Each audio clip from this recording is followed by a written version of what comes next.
આગળ વધતી બુલેટિનમાં મહત્વના સમાચારો પર નજર કરીએ। ઉમરગામમાં થોડા સમય પહેલા ગુમ થયેલું જહાજ દરિયા કિનારે આવ્યું હોવાના સમાચાર મળી રહ્યા છે।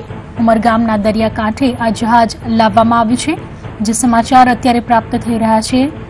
ઉમરગામના દરિયાકાંઠે આ જહાજ લાવવામાં આવ્યું છે। કોસ્ટગાર્ડ દ્વારા જહાજમાંથી 14 જેટલા ક્રૂ મેમ્બર્સને બચાવવામાં આવ્યા છે। સિમેન્ટ ભરીને આ જહાજ જઈ રહ્યું હતું થોડા દિવસ અગાઉ અને ત્યારે તે ગાયબ થયાના સમાચાર મળ્યા હતા। ઉમરગામના દરિયાકાંઠે અત્યારે આ જહાજ લાવવામાં આવ્યું છે। થોડા સમય પહેલા ગુમ થયું હતું આ જહાજ, જે અત્યારે દરિયાકાંઠે લાવવામાં આવ્યું છે અને કોસ્ટગાર્ડ તરફથી તેમાં સવાર 14 જેટલા ક્રૂ મેમ્બર્સનો બચાવ કરવામાં આવ્યો છે।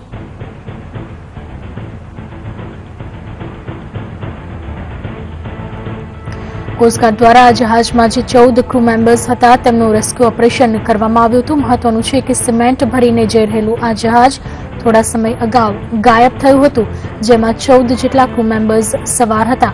આખરે ઉમરગામના દરિયાકાંઠે આ જહાજ લાવવામાં આવ્યું છે અને તેમાં સવાર બધા જ ક્રૂ મેમ્બર્સનો બચાવ કરવામાં આવ્યો છે।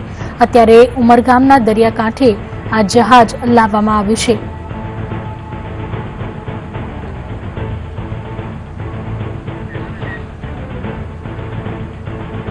તો ઉમરગામના દરિયાકાંઠે આ જહાજ લાવવામાં આવ્યું છે। એક્સક્લુઝિવ દ્રશ્યો આપ જે ટીવી સ્ક્રીન પર જોઈ રહ્યા છો। થોડા સમય પહેલા આ જહાજ ગાયબ થયાના સમાચાર મળ્યા હતા।